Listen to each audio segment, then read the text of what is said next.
महाराष्ट्र राष्ट्रीय अनुसूचित जाती आयोगाचे सदस्य श्री सुभाष पारधी यांनी घेतला ठाणे महापालिकेच्या योजनांचा आढावा। ठाणे महापालिकेने केलेल्या कार्यवाहीबद्दल व्यक्त केले समाधान। ठाणे महापालिकेमार्फत अनुसूचित जातींसाठी राबवण्यात येणाऱ्या योजना, पद भरतीतील आरक्षणाची अंमलबजावणी, अनुकंपा तत्वावर होणारी भरती याचा आढावा राष्ट्रीय अनुसूचित जाती आयोगाचे सदस्य श्री सुभाष पारधी यांनी शनिवारी घेतला। या योजनांच्या कार्यवाहीबाबत त्यांनी समाधान व्यक्त केले, तसेच अंमलबजावणीबाबत काही सूचनाही त्यांनी केल्या।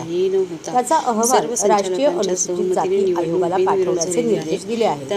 राष्ट्रीय अनुसूचित जाती आयोगाचे सदस्य सुभाष पारधी यांनी प्रथम विविध संघटना, स्वयंसेवी संस्था, कामगार संघटना आदींच्या प्रतिनिधींशी कैलासवासी नरेंद्र बल्लाळ सभागृहात संवाद साधला। या बैठकीस माजी खासदार श्री विनय सहस्त्रबुद्धे, माजी खासदार संजीव नाईक, अतिरिक्त आयुक्त 2 प्रशांत रोडे, उपायुक्त जी गोदेपुरे, उपायुक्त मनीष जोशी उपस्थित होते।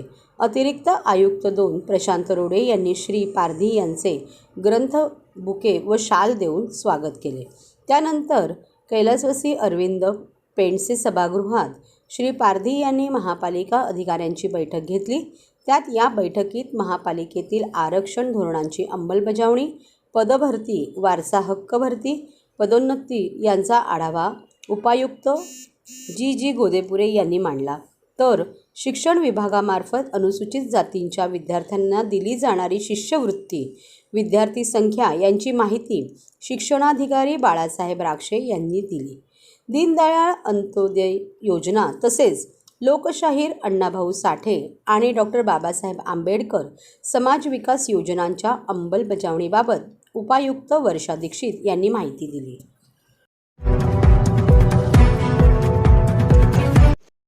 ठाणेकर मालमत्ता करदात्यांसाठी करातील व्याज माफी अभय योजना 31 डिसेंबर 2023 पर्यंत मालमत्ता करावरील 100% व्याज माफ, तसेच 1 जानेवारी ते 15 जानेवारी 2024 या कालावधीमध्ये मालमत्ता करावरील 75% व्याज माफ। त्याचप्रमाणे 16 जानेवारी ते 31 जानेवारी 2024 या कालावधीमध्ये मालमत्ता करावरील 50% व्याज माफ। तरी सदर व्याज माफीच्या अभय योजनेचा ठाणेकर करदात्यांनी लाभ घ्यावा। महानगरपालिकेच्या कोणत्याही संकलन केंद्रावर कर भरण्याची सोय आहे। एटीएम, डेबिट, क्रेडिट कार्डद्वारे कर भरण्याची सुविधा उपलब्ध करून देण्यात आली आहे।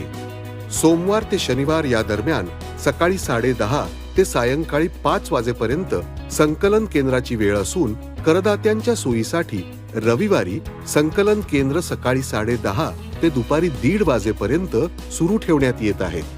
यासोबतच ठाणे महानगरपालिकेच्या propertytax.thanecity.gov.in या संकेतस्थळावर ऑनलाईन पद्धतीने मालमत्ता कर भरण्याची सुविधा उपलब्ध करून देण्यात आली आहे। तसेच गुगल पे, फोन पे, पेटीएम आणि भीम ॲपद्वारे आपला कर सुलभतेने जमा करू शकता। ठाणे महापालिका क्षेत्रातील सर्व करदात्यांना विनंती आहे की आपण या व्याज माफी अभय योजनेचा जरूर लाभ घ्या आणि आपला मालमत्ता कर लवकरात लवकर महापालिकेमध्ये जमा करून महापालिकेस सहकार्य करा। धन्यवाद।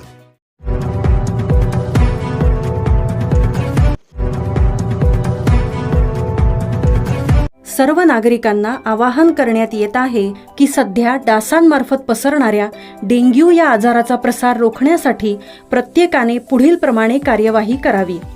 डेंग्यू आजार एडिस इजिप्ती हा डास चावल्याने होतो। या डासांची पैदास साचलेल्या किंवा साचवलेल्या स्वच्छ पाण्यामध्ये होते। 8 दिवसांपेक्षा जास्त दिवस पाणी उघडे व साचून राहिल्यास त्यात डास अंडी घालतात। अंड्यांच्या अळ्या तयार होऊन पुढे डास तयार होतात। यासाठी आपल्या घरातील पाणी साठे उदाहरणार्थ बॅरल्स, पिंपे, टाक्या, हौद, रांजणे इत्यादी दर आठवड्याला रिकामे करून घासून पुसून कोरडे करून पुन्हा भरावे। 1 दिवस कोरडा दिवस म्हणून पाळावा। पाणी साठ्यांना घट्ट झाकणे बसवावीत किंवा जुनी साडी, चादर, धोतर यांनी बांधून झाकून ठेवावीत, म्हणजे डास त्यात जाऊन अंडी घालणार नाहीत। घराच्या गच्चीवर आजूबाजूला अंगणात कोठेही पाणी साचू देऊ नये. भंगार सामान उघड्यावर टाकू नये. उदाहरणार्थ टायर्स, प्लास्टिक सामान, कुंड्या, टाकाऊ वस्तू इत्यादी. अशा सामानात पावसाचे पाणी साठून त्यात डेंग्यूच्या डासांची पैदास होते. घरातील कूलर्स, फ्रीजच्या पाठीमागील ट्रे हे देखील वेळोवेळी कोरडे करावेत. लक्षात ठेवा, नुसत्या फवारणीने डास घनता कमी होत नाही, तर त्यासाठी डास पैदास ठिकाणे नष्ट करणे ही आपल्या सर्वांची जबाबदारी आहे. कोणताही ताप अंगावर न काढता जवळच्या शासकीय रुग्णालयात मोफत औषधोपचार घ्या. अशा प्रकारे नागरिकांनी सहकार्य केल्यास डेंग्यूचा प्रसार रोखणे सहज शक्य आहे.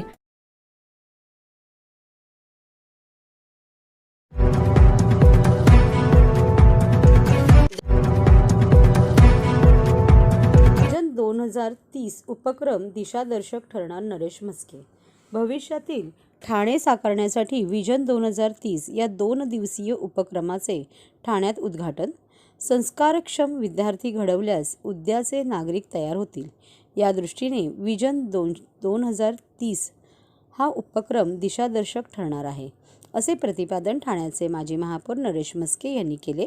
भविष्यातील ठाणे कसे असावे, किंबहुना उद्याचा ठाणेकर शहराबद्दल कसा विचार करतो हे जाणून घेण्यासाठी दैनिक ठाणे वैभव आयोजित आणि वावीकर आय इन्स्टिट्यूट प्रायोजित विजन 2030 उपक्रमाचे उद्घाटन शनिवारी नरेश म्हस्के यांच्या हस्ते पार पडले. त्यावेळी ते बोलत होते. ठाण्यातील 3 हातनागा येथील सर्व्हिस रोडवरील बाळासाहेब ठाकरे स्मारक मंदिरात 2 दिवस चालणाऱ्या या उपक्रमात 130 शाळांमधील 2000 विद्यार्थ्यांनी सादर केलेली चित्रे आणि सुमारे 80 मॉडेल्स प्रतिकृती त्यांचे प्रदर्शन मांडण्यात आले आहे. या उपक्रमाच्या उद्घाटन प्रसंगी माजी महापौर नरेश म्हस्के यांनी लहानपणी उत्तम संस्कार केल्यास भविष्यात हेच चांगले नागरिक बनतील. विजन 2030 सारख्या उपक्रमातून संस्कारक्षम विद्यार्थी घडवल्यास उद्याचे नागरिक घडतील. त्यामुळे विजन 2030 हा उपक्रम दिशादर्शक ठरणार आहे. पहिल्या दिवशी शहर विकास, पर्यावरण, वाहतूक, कायदा, सुव्यवस्था, नियोजन आदी विषयांवर वास्तुविशारद उल्हास प्रधान तसेच 10 न्यायमूर्ती आणि विविध तज्ज्ञांनी मार्गदर्शन केले. यावेळी विद्यार्थ्यांशी हितगुज करून त्यांच्या अपेक्षा आणि सूचना देखील मान्यवरांनी समजून घेतल्या. वावीकर आय इन्स्टिट्यूटचे डॉक्टर चंद्रशेखर वावीकर आणि ठाणे वैभवचे संपादक मिलिंद बल्लाळ तसेच व्यवस्थापकीय संपादक निखिल बल्लाळ यांच्या संकल्पनेतून राबवलेल्या या उपक्रमाला उदंड प्रतिसाद लाभला. भविष्यातील म्हणजे 2030 मधील ठाणे या विषयावरती विजन 2030 हे शाळेतील मुलांच्या नजरेतून भविष्यातील ठाणे हा सुंदर उपक्रम ठाणे वैभव परिवार, मिलिंद बल्लाळ आणि निखिल बल्लाळ आणि ज्यांच्या संकल्पनेतून हा जो कार्यक्रम आयोजित केलेला आहे ते डॉक्टर वावीकर. अतिशय सुंदर उपक्रम प्रदर्शन या ठिकाणी आयोजित केलेलं आहे. खऱ्या अर्थाने लहान मुलांवरती संस्कार करणं गरजेचं असतं. भविष्यात हे भारतीय नागरिक म्हणून पुढे काम करणार असतात आणि खऱ्या अर्थाने त्यांच्यावर संस्कार करणं गरजेचं असतं. ते काम ठाणा वैभव परिवार आणि डॉक्टर वावीकर फॅमिली करत आहे. ठाणेकरांच्या वतीने मी त्यांचा आभार मानेल की एक संस्कारक्षम विद्यार्थी घडवण्याकरता आणि पुढे तो नागरिक तयार करण्याकरता ही मंडळी काम करताय. भविष्यातील ठाणं कसं असावं या विद्यार्थ्यांच्या संकल्पनेतून अनेक प्रोजेक्ट या ठिकाणी, खूप सुंदर प्रोजेक्ट त्यांनी या ठिकाणी मांडलेले आहेत आणि त्या ठाणे शहराचं जे काय प्लॅनिंग करतायत, नियोजन करतायत, त्यांच्यासाठी हे दिशादर्शक ठरणार आहे. त्यामुळे अशा उपक्रमास एक ठाणेकर म्हणून मी शुभेच्छा देतो.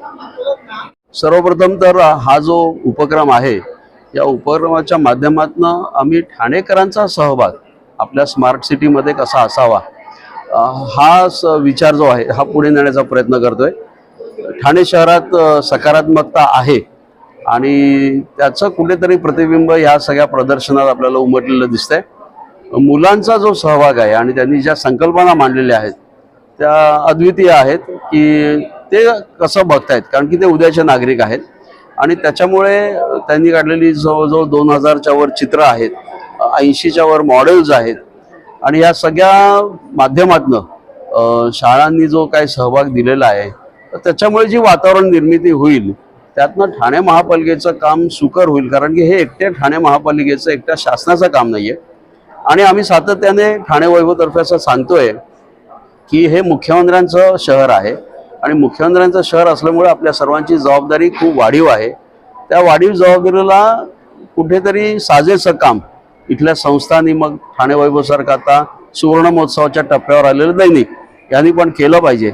या दृष्टिकोनातून हा विचार आम्ही मांडत असतो. आणि सुदैवाने आम्हाला डॉक्टर चंद्रशेखर वावीकर यांच्यासारखे त्यांचं पाठबळ लाभलं की खरोखरच एक चांगला उपक्रम, परंतु हा उपक्रम यशस्वी झाला नसता आणि एवढं मोठं व्यापक स्वरूप त्याला आलं नसतं.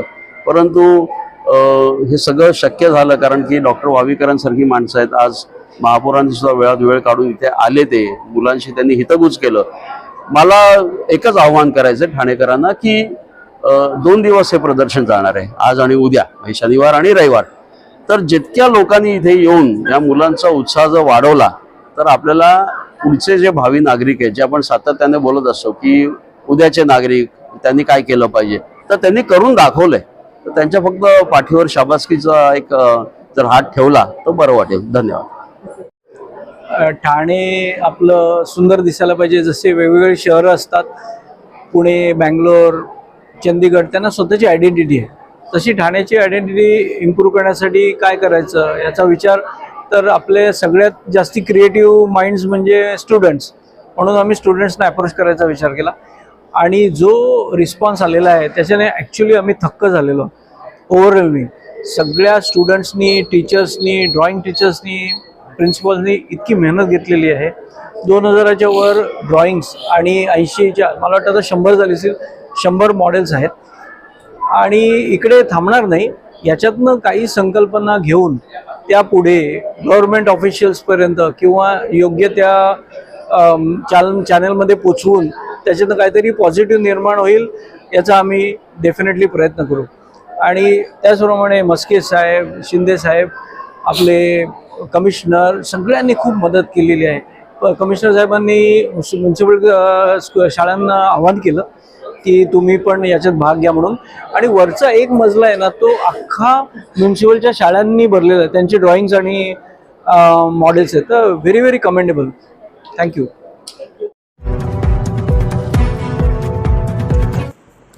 SRA योजना क्लस्टरमुक्त करण्यासाठी लवकरच निर्णय.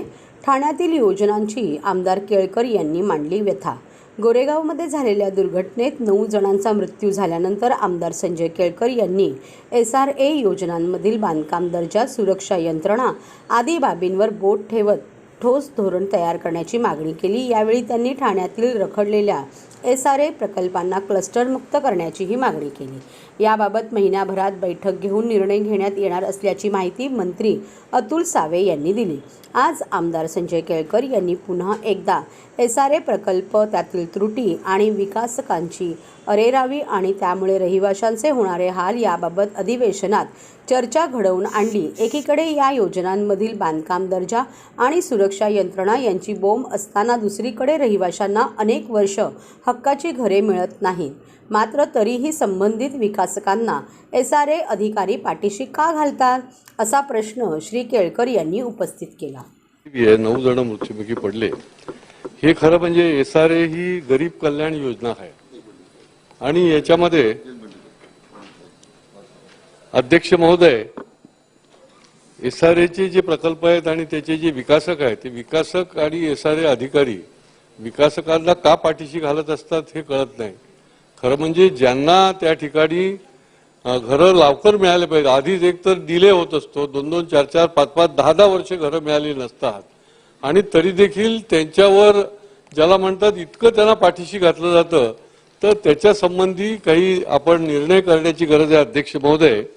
आणि दुसरं, त्याचा दर्जा आणि सुरक्षा हा विषय जो आहे, हा देखील तुम्ही जे काही म्हणालात की धोरण आम्ही आता नवीन बनवणार आहोत, ते धोरणामध्ये त्याचा तातडीने विषय तो घेण्याची गरज आहे अध्यक्ष महोदय. माझा पहिला प्रश्न आहे की हे धोरण किती दिवसामध्ये आपण जाहीर करणार आहात.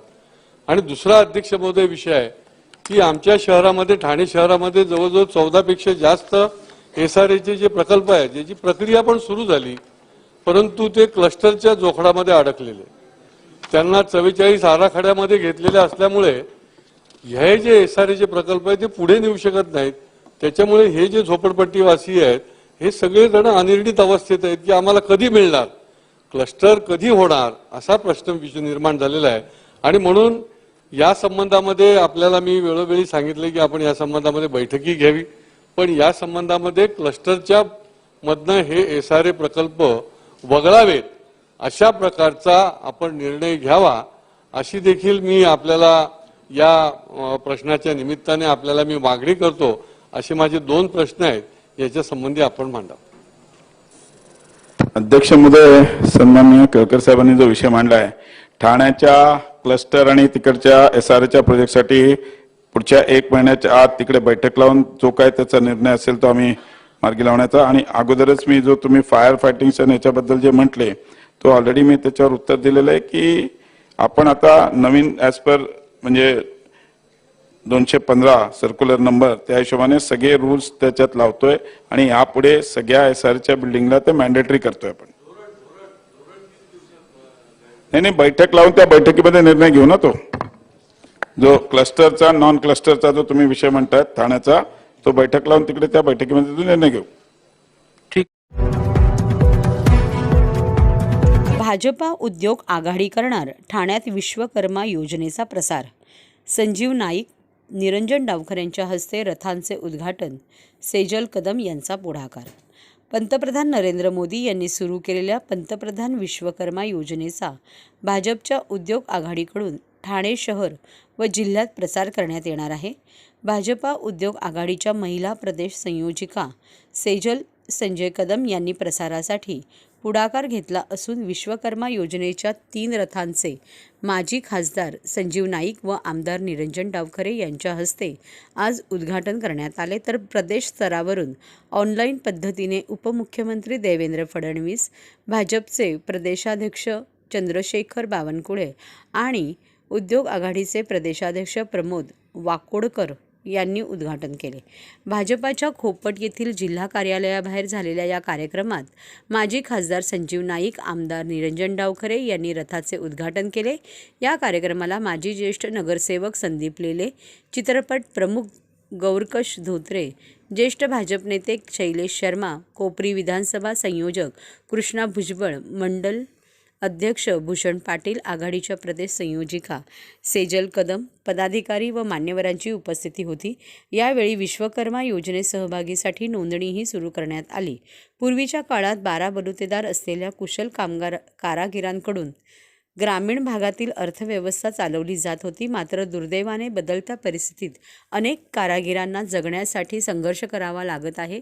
या कारागिरांचे भविष्य घडवण्यासाठी पंतप्रधान नरेंद्र मोदी यांनी विश्वकर्मा योजना सुरू केली. या योजनेचा भाजपच्या प्रत्येक कार्यकर्त्याने प्रचार करून गरजू कारागिरांपर्यंत योजना पोहोचवून त्यांचे जीवनमान बदलावे असे आवाहन आमदार निरंजन डावखरे यांनी केले. तर पंतप्रधान नरेंद्र मोदी यांच्याकडून सामान्य कारागिरांच्या प्रगतीचा विचार करण्यात आला. त्याला सर्व नागरिकांनी पाठिंबा द्यावा असे आवाहन संजय नाईक यांनी केले. ठाणे शहरासह जिल्ह्याच्या कानाकोपऱ्यातील प्रत्येक कारागिरापर्यंत भाजपच्या कार्यकर्त्यांच्या मदतीने आम्ही पोहोचू, त्यांना योजनेचा लाभ मिळवून देऊ असा विश्वास सेजल कदम यांनी व्यक्त केला.